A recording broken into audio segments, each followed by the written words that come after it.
까지는 우리 사회 같은 그 평면적인 수평적인 민주적인 조직이 아니라 어떤 상하 전달식으로 군대식으로 돌아가는 게 우리나라 거의 조직이거든요. 그런 조직에서 비장애인들도 힘든데 장애인들은 더욱 힘들다는 건 이해를 하셔야 될 것 같아요. 그래서 어떻게 보면은 많은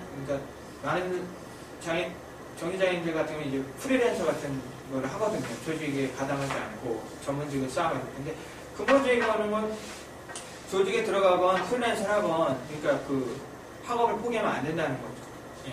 그러니까 학업을 포기하면 진짜로 그 어떤 단순 조직 같은 거 있잖아요. 뭐 이렇게 뭐 고음한테 눈 달아주는 거 뭐 이런 거 단순 직업밖에 못해요. 그런 능력만 있는 게 아닌데도 불구하고 우리나라 현실이 그래요. 그러니까 근본적으로 몇 년이 걸리든 저는 10년이 걸렸지만 여러분들께서는 5년, 3년이면 짧게 할 수 있을 거다 이렇게 희망을 드리고 싶고, 아버지께서 얘기해서 하나만 더 부가해서 말씀드리면 이런 얘기를 많이 하는데 뭐 여러분들 아니면 뭐 뷰티풀 마인드라는 영화도 보셨겠지만 그러니까 정신장애인들이 굉장히 좋아하는 영화예요. 근데 솔직히 얘기해서 존 래시가 노벨상을 받은 것은 정신분열증을 앓을 때 연구한 게 아니라 병에 걸리기 전에 연구한 게 그게 업적이 인정이 돼가지고 20대 중반에 연구한 게 인정이 돼서 경제학상을 받은 거거든요. 그래서 그러니까 그런데도 불구하고 정신장애인들은 그 희망을 가져요. 정신장애인이 노벨상을 받았다는 것 자체만으로도. 하지만 이런 얘기를 하죠. 그러니까 정신장애인이든 그러니까 정신분열증이든 조울증 환자들 간에 그 중에서 굉장히 많은 예술가도 있고, 그 다음에 정치가도 있고, 배우도 있고, 굉장히 많아요. 예, 특히 미국 같은 사태 보면은 100명 넘게 막 리스트가 쫙 나와요. 환자인데 유명한 사람이. 그리고, 제가 듣기에는, 그러니까 여러분들 아시겠지만 2000년대 들어서 이제 염색체 지도를 개념 프로젝트라고 해서 분석을 하잖아요. 몇 번 염색체가 정신분열증을 유발하고, 몇 번 염색체가 조울증을 유발하고, 이런 염색체를 찾고 있는데, 제가 듣기에는 미국 같은 데서 어떤 회의를 했냐면 우리가 만약 게놈 프로젝트를 통해서 유전자 치료를 통해서 정신분열증이나 조울증을 완전히 박멸한다면 그게 옳은 것인가 그런 반성을 하는 회의가 있었어요. 왜냐하면 방금 말씀드렸지만 이런 정신병을 가진 사람들이 어떤 그런 미친 짓만 한 게 아니라 인류 문화에 굉장히 문화나 어떤 경제나 어떤 정치적 면에서 굉장히 기여하는 면이 있다는 걸 알고 있기 때문에 미국 같은 사회에서는 그런 회의까지 하는 거예요. 우리나라는 그런 걸 바라지를 못하죠. 전혀 바라지 못하죠. 그냥 사람 취급만 해주면 좋겠죠. 하지만 미국 같은 선진국은 이런 정신장애인들까지 정신장애인의 존재에 대해서도 생각하고 있다는 걸 아셔야 되고, 궁극적으로는 저희가 지향하는 건 미국 사회는 아니지만 선진국같이 어떤 정신장애인이 한 개인으로서 그냥 있는 그대로 살아가자 제가 그 말을 하거든요. 그러니까 어떤 그런 얘기 많이 하잖아요. 장애인이면 제한을 해서 비장애인같이 행동과 생활을 해야 된다. 이렇게 그걸 요구를 하거든요. 실제로 안 되는 경우도 있어요. 초기에 발견한 사람은 그렇다 하더라도 만성 환자 같은 경우는 정말 힘들 수가 있거든요. 비장애인들하고 어떻게 똑같게 되겠어요. 그러니까 아파온 지 수십 년이 지났는데 뭐 오늘 당장 이렇게 회복되는 것도 아니고. 그래서 저는 주장하는 거는 그냥 있는 그대로, 장애 있는 그대로 그냥 나 장애 있다 인정해버리면 그만이거든요. 그 장애인 거가 막 스트레스고 막 남한테 숨겨야 되는 거 그러면 그때부터 막 힘들어지고 고립이 되는 거죠. 그래서 있는 그대 장애를 인정하고 그 장애를 인정한 상태에서 자기 능력을 보이면 그걸 충분한 거지. 꼭 사람들한테 그러니까 비장애인들하고 장애인들하고 달리기를 할 때 장애인들은 100m만 떠도 되지만 비장애인들은 100m만 떠도 되지만 장애인들은 50m 뒤에 출발한다고요. 능력이 떨어지니까 50m 뒤에서 출발하지만 그 능력을 보려면 또 50m 더 가야 돼요. 그러니까 비장애인들은 100m만 떠도 되지만 장애인들은 200m를 떠야지 사회에 호소가 돼요. 야, 이 사람 정말 휴먼 스토리다. 인간 극복, 인간 극장감이다. 200m 떠야지 된다는 거예요. 이게 얼마나 불공평한 사회예요. 그러니까 그냥 재활이 됐던 요즘 뭐 인파워먼트라고 해가지고 어떤 능력을 주는 거를 이렇게 강조를 하긴 하는데 어찌됐든 그냥 있는 그대로 하면 될 것 같다는 얘기고요. 여기 다시 한번 볼게요.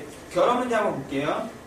제가 알기로는 그러니까 그 부모 중에 한쪽이 정신분열증, 정신장애가 있으면 자식이 한 10% 정도 병에 걸릴 확률이 있다고 해요. 그 다음에 양쪽이 장애가 있으면 한 50% 장애가 있다고 해요. 그래서 이거는 나중에 이제 이런 것도 가족들하고 상의를 해 보셔야 돼요. 그러니까 아까 그 성적인 문제도 굉장히 뭐 정신장애인이라고 성적인 문제가 위축된 건 아니거든요. 한창 젊은 나이이기 때문에 성적인 문제를 해결해야 하고 이 결혼 문제를 그 경제 문제하고 결합을 시켜야 돼요. 그러니까 부모님께서 경제 문제를 해결해 주지 못하는 한 어느 정도는 우리 정신장애인들이 그러니까 구체적인 소득이 매달 있어야지만 결혼 생활이 유지가 되기 때문에 그런 또 참고해 주셨으면 좋겠고 또 보면은 정신장애인들 중에서 그 홍기를 놓쳐가지고 나이가 많아가지고 국제 결혼하시는 분도 많거든요. 국제 결혼하는 분도 많은데 저도 한때 그런 생각 해본 적이 있어요. 한참 우울할 때 국제 결혼을 할까 했더니 뭐 1,000만 원이 든다고 해서 1,000만 원이 없어가지고 결혼을 못했는데 국제 결혼에 대해서도 좀 생각을 해보셔야 돼요. 왜냐하면 그 장애가 없는 사람들도 국제 결혼하면 힘들잖아요. 의사소통이 안 돼서. 근데 장애가 있는 사람이 병을 숨기고 국제 결혼한다 할지라도 그게 티가 날 수가 있거든요. 그래서 어떻게 보면 좀 국제 결혼 같은 경우도 있긴 하지만 한번 생각해 보셨으면 하는 거고요. 자, 그 다음에 그러니까 아까 그 둘 다 장애가 있는 경우는 아이를 안 가는 경우도 많더라고요. 후손들 위해서. 근데 저 같은 경우는 이제 장애가 있지만 이제 결혼할 생각이 있긴 한데, 근데 지금 당장 결혼 못하는 게 이제 뭐 수입이 없잖아요. 그냥 뭐 그래서 이제 직장을 갖고 이제 내년에 졸업하면 이제 학원 강사라도 해가지고 이제 결혼하려고 생각을 하고 있는데 이제 결혼하는 이유가 이제 성적인 문제를 해결하는 것도 있지만 가장 큰 원인은 뭐냐면 나 닮은 애는 어떤 애일까? 그게 궁금해가지고 한번 결혼하고 싶거든요. 어떤 이상한 애가 나올까? 그래서 결혼하고 싶은데. 근데 그때 돼서 그 예. 당사자 대필한테 예. 그거를 얘기를 해야 되는 건가요? 그거는 제가 말씀드릴게요. 제가 법 전공은 아니지만 법에 이 교양수업을 봤는데 법전을 봤는데, 그러니까 그 약혼하잖아요. 약혼할 때 파혼 사유가 뭐냐면 정신장애가 있으면 파혼을 가능해요. 약혼을 깰 수가 있고, 그 다음에 이혼 사유가 될 수 있는데 이혼 사유는 뭐냐면 그 배우자가 그 당사자의 그 병을 안 지 6개월 내에 이혼 소송을 청구하면 돼요. 이 얘기가 뭐냐면, 그러니까 결혼하고 처음부터 그 정신병을 찾아야 되는 게 아니라 결혼하다가 중간에 병에 걸리잖아요. 그 순간부터 6개월 내에만 이혼 소송을 하면, 그러니까 병이 걸리면 순간부터 6개월 내에 이혼 소송을 내면 이혼이 가능해요. 그렇게 돼 있어요.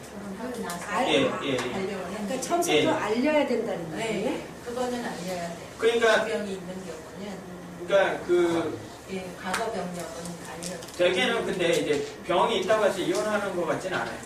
그 나중에 그 뒤에 나오면 그 당사 그 가족들 카페에서 보면은 다들 이해하시고 이렇게 보도 많고 같이 가려고 하시지 나이 들었다고 이제 병 걸렸다고 버리고 그런 거는 많이 못 봤어요. 우리나라 문화 그런 거는 아닌 것 같아요. 근데 어쩔 수 없이 너무나도 그러니까 그 가족들이 감당이 힘들어하는 경우도 있어요. 그냥 뭐 죽고 싶다 얘기하는 사람도 있고 너무 힘들다 이렇게 그 익명 게시판에 쓰는 사람도 있는데 하여튼 그렇습니다. 법적으로는 하여튼 다시 말씀드리면 파혼 사유도 되고 이혼 사유도 된다는 거 이렇게 알아두시면 돼요. 네. 그 다음에 3에서 7번의 장애인 등록 문제인데요. 그러니까 장애인을 등록을 할 것인가 말 것인가 얘기하면 정신과 의사들 본인조차도 장애인 등록은 굉장히 말리고 있어요. 개인적으로 제가 알기로는. 왜냐하면 신체 장애인들 같은 경우 병이 그 증상이 밖으로 드러나기 때문에 숨길 수가 없어요. 그래서 어떻게 보면 더 용감할 수가 있거든요. 장애가 드러나니까 더 용감하게 자기 권리에 대해서 주장을 할 수가 있는데 우리 정신장애인들 같은 경우는 증상이 약간 말을 안 해도 숨길 수가 있는 경우가 있거든요. 경증 같은 경우 중증 말고요. 그래서 그렇기 때문에 굳이 장애인 등록을 할 이유가 있는가? 아까 뭐 취업 문제라든지 그런 거 걸려서 그래서 장애인 등록을 할 이유가 있는가 하는데 저는 장애인 등록을 할 이유가 뭐냐면 물론 이제 증상이 심해서 그럴 수도 있지만 그런 것보다는 제가 당사자 운동을 하겠다고 결심한 이후에 그러면 장애인 등록을 하면 어떤 혜택이 있고 어떤 그 불편함이 있을까 그걸 몸소 느끼기 위해서 일부러 장애인 등록을 했어요. 개인적으로 당사자 운동을 하려고 결심한 이후부터 일부러 장애인 등록을 했고요. 그래서 겪어보니까 장애인 등록을 하면 혜택이 거의 없어요.